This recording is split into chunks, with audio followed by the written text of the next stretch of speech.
नमस्कार, स्वागत है आपका द फोर्थ स्टेट यूट्यूब मंच पर। मेरा नाम है रविंद्र सिंह शोरान। सबसे पहले आपसे गुजारिश, हमारे चैनल को प्लीज लाइक, शेयर और सब्सक्राइब कीजिए। आपसे रिक्वेस्ट है, हमारे चैनल को ज्वाइन कीजिए। उससे हमें आर्थिक सहायता मिलेगी। आपकी छोटी सी आर्थिक मदद हमारे लिए एक बड़ी वित्तीय सहायता का काम करेगी और हमारे लिए इस चैनल को आगे बढ़ाने में बहुत महत्वपूर्ण सहयोग भी होगा। अब आज की खबर।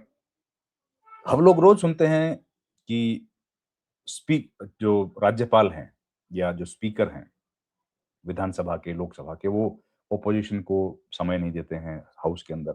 बाहर सुनते हैं कि जो ओपोजिशन रूल्ड स्टेट्स हैं, उनमें राज्यपाल का जो बर्ताव रहता है, वो सत्ता के साथ मेल नहीं खाता है और कई बार लॉगर हेड्स पर वो लोग एक-दूसरे के साथ रहते हैं।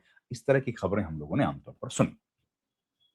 लेकिन क्या कभी आप लोग ये भी सुन सकते थे या सोच सकते थे कि कोई एक ऐसा भी गवर्नर होगा, जो कि बीजेपी शासित प्रदेश की सरकार द्वारा पारित या विधानसभा द्वारा पारित एक कानून को रोक देगा और वापस भेज देगा दोबारा अध्ययन करने के लिए? आज के दौर में तो मुश्किल लगता है, जिस तरह की सरकारों पर आरोप लगते रहते हैं। लेकिन ऐसा हो गया। ऐसा हो गया और यह सरकार के लिए बड़ा झटका है। सरकार तैयारी कर रही थी, 2027 में लोकसभा विधानसभा चुनाव होगा। उस विधानसभा चुनाव, प्रदेश के जो विधानसभा चुनाव है, उसकी तैयारी कर रही थी। उसके लिए एक बिल तैयार किया गया था। ऐसे राजनीतिक आरोप हैं। ऐसे में अगर राज्यपाल ने रोड़ा अटका दिया, जिस राज्यपाल को उन्हीं की पार्टी जो सरकार में है केंद्र में, उसने बनाया था बीजेपी की, तो यकीनन एक बड़ा सवाल उठता है कि ये कैसे हो गया? पूरी कहानी सुनिए। एक बिल आया था, यूसीसी, धर्मांतरण, धार्मिक धर्मांतरण और यूसीसी बिल। बीजेपी के नेतृत्व जो सरकार है पुष्कर सिंह धामी उत्तराखंड में, वो लेके आई थी और सरकार के लिए बड़ा महत्वाकांक्षी बिल था। कांग्रेस ने हालांकि इसका विरोध किया था, लेकिन अल्पसंख्यक समुदाय पर इसको हमला बताया कांग्रेस ने। यूसीसी जो है 2024 में पास हो गया था। 25 में हम लोग बैठे हैं और सरकार ने इस साल अगस्त में विधानसभा के मॉनसून सत्र के दौरान विधेयक में संशोधन कर दिया। ठीक है, बिल में क्या था? कई बदलाव थे, जिनमें सरकार ने उन लोगों के लिए सजा बढ़ाकर 7 साल कर दी थी जो शादीशुदा हैं और लिव इन रिलेशनशिप में रहते हैं। जो लोग जबरदस्ती, दबाव या धोखे से रिलेशनशिप में जाते हैं, उनके लिए भी ऐसी ही सजा का प्रस्ताव किया गया था। विधेयक में एक नई धारा जोड़ी गई, 390 ए उसका नाम है, और रजिस्ट्रार जनरल को सेक्शन 12 के तहत शादी, तलाक, रजिस्ट्रार जनरल जो होते हैं, लिव इन रिलेशनशिप या विरासत से जुड़े रजिस्ट्रेशन रद्द करने की शिकायतें, शक्तियां दे दी गई, ताकत दे दी गई कि भाई वही तय कर देंगे। हालांकि राज्य में 2018 में पहले से ही धर्मांतरण विरोधी कानून है, वहां पर भी कई प्रदेशों में है ना, वहां भी था। लेकिन सरकार ने 2022 में और 25 में इसमें बड़े दो संशोधन किए, जिसके बाद जबरन धर्मांतरण के दोषी पाए जाने वाले लोगों के लिए 3 साल से लेकर उम्र कैद तक की सजा का और जेल का प्रस्ताव था, जबरदस्ती जो करेगा। पहले जबरन धर्मांतरण के लिए 10 साल मैक्सिमम की सजा।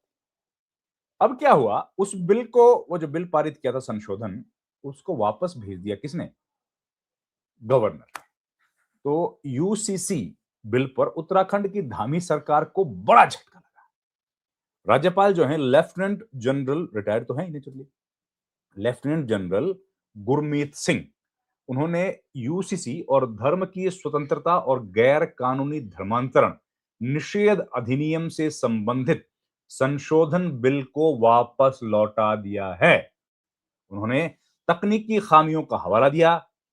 तो एक जो जानकारी आई है वो ये है कि ग्रामर और तकनीकी खामियों के अलावा राज्यपाल ने नए कानूनों में कुछ अपराधों के लिए सजा की अवधि पर भी प्रश्न उठाए हैं। मतलब जो इंटेंट सरकार की थी, वो कहीं ना कहीं सवालों के घेरे में आ गई। उन्होंने, जो खबर है उसमें आगे कहा गया है कि अब बिल राज्यपाल के ऑफिस से वापस आ गए हैं। महत्वपूर्ण संशोधन थे, इसलिए उन्हें फिर से बनाना होगा। मतलब प्रक्रिया आप जानते ही है, एक बार कैबिनेट अप्रूव करती है, फिर विधानसभा में जाता है, विधानसभा पारित करती है, फिर गवर्नर के पास जाता है। गवर्नर अगर एक बार वापस लौटा देते हैं, जो इस केस में हुआ है, तो उसके बाद विधानसभा को दोबारा पारित करना पड़ेगा उस बिल को। दोबारा पारित करने के पास फिर जाएगा और उसके बाद ऑप्शन नहीं रहता है राज्यपाल के पास। तो ये तकनीकी खामी है।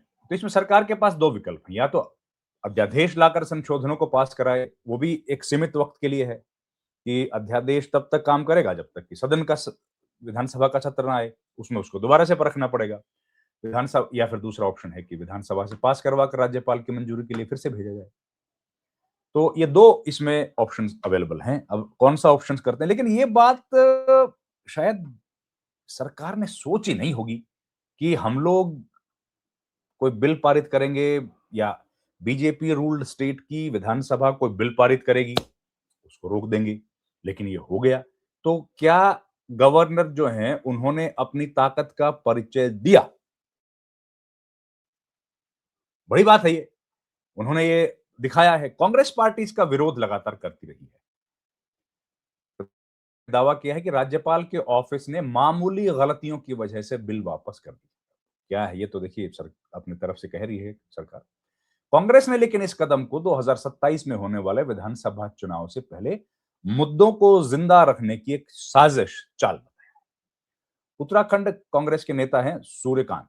उन्होंने कहा कि अगर ये सिर्फ छोटी मोटी कमियां होती तो गवर्नर का ऑफिस उन्हें अनौपचारिक रूप से सुधार के लिए वापस भेज सकता था। बिल्कुल सही बात।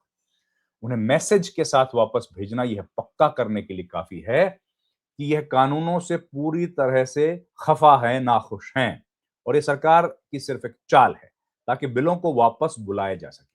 2027 की शुरुआत में होने वाले चुनाव के आसपास उन्हें एक बार फिर असेंबली में पास कराया जा सके, क्योंकि बीजेपी पहले ही चुनाव जीतने के लिए अपने सभी चालें चल चुकी है और उनके पास अब कुछ भी नया नहीं। ये बात बोली है, लेकिन ये बात थोड़ी-सी देखने समझने वाली है कि इस दौर में जब लगातार इस तरह के एलिगेशंस लग रहे हैं, इल्ज़ाम लग रहे हैं कि सारे गवर्नर्स सरकार के केंद्र सरकार के एजेंट के तौर पर काम कर रहे हैं या बीजेपी के एजेंट के तौर पर काम कर रहे हैं। ऐसे में एक पूर्व अधिकारी, सेना के पूर्व अधिकारी जो गवर्नर बनाए गए हैं, Gurmeet Singh, lieutenant general retired हैं, उन्होंने इतना बड़ा कदम लिया, सरकार को इतना बड़ा झटका दे दिया। इससे क्या होगा?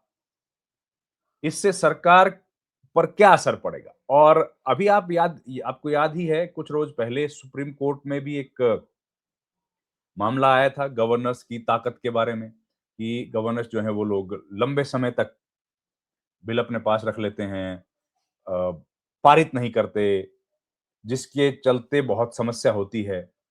और को सुप्रीम कोर्ट ने फिर कहा था कि भई इसको समयबद्ध किया जाए। वो एक आदेश दिया था। लेकिन अब उस पर फिर एक बार वो गया मामला, जब सरकार के पास जब वो मामला एक बार फिर से रेफरेंस के लिए, प्रेसिडेंशियल रेफरेंस के लिए सुप्रीम कोर्ट को फिर से भेजा राष्ट्रपति ने, तो राष्ट्रपति के प्रेसिडेंशियल रेफरेंस पर जवाब देते हुए जो सुप्रीम कोर्ट की कॉन्स्टिट्यूशन बेंच है, जाहिर है प्रेसिडेंशियल रेफरेंस पर कॉन्स्टिट्यूशन बेंच बैठती है, उसने कह दिया कि समय सीमा में बांधना गलत है, कह दिया। लेकिन कानून, सुप्रीम कोर्ट का जो जजमेंट था वो तो वही है जो जजमेंट था, उसको तो रिव्यू में अभी नहीं लेके आया गया था। अब जान ही रहे ना, क्योंकि सुप्रीम कोर्ट के जजमेंट को रेफरेंस के आंसर से ओवर रूल नहीं किया जा सकता। सुप्रीम कोर्ट का अगर 2 जजों का जजमेंट है तो उसको ओवर रूल केवल 3 न्यायाधीशों की पीठ कर सकती है। अगर 3 का है तो उसको 5 यानी कि संविधान पीठ कर सकती है। तो उससे बड़ी जो पीठ है रिव्यू में, केवल वो उसको कर सकती है खारिज या ओवर रूल। यहां पर बड़ी बेंच तो थी, प्रेसिडेंशियल रेफरेंस के लिए बड़ी बेंच तो थी 5 की, लेकिन ये रिव्यू नहीं थी। तो इस वजह से उसकी वैल्यू कितनी है, ये एक बड़ा प्रश्न बना हुआ है। वैल्यू तो उसकी सिर्फ रेफरेंस की है, मतलब कि सलाह या सलाह तक सीमित है। पर खैर वो जो भी है, वो एक अलग अलहदा विषय है, लेकिन सुप्रीम कोर्ट के इस मामले से जुड़ा था। पर यह बात समझ आई कि गुरमीत सिंह ने जो काम किया है वो बीजेपी की सरकारों में संभव नहीं लगता था, लेकिन उन्होंने वो काम कर दिखाया। खैर, अब इस पर और क्या राजनीति होगी, उस पर हम लोग नजर बना के रखेंगे। इस वीडियो में इतना ही। आपसे रिक्वेस्ट ये है कि प्लीज हमारे चैनल को ज्वाइन कीजिए, लाइक और शेयर, सब्सक्राइब कीजिए। बहुत-बहुत धन्यवाद आपका। धन्यवाद। Thank you very much. नमस्कार।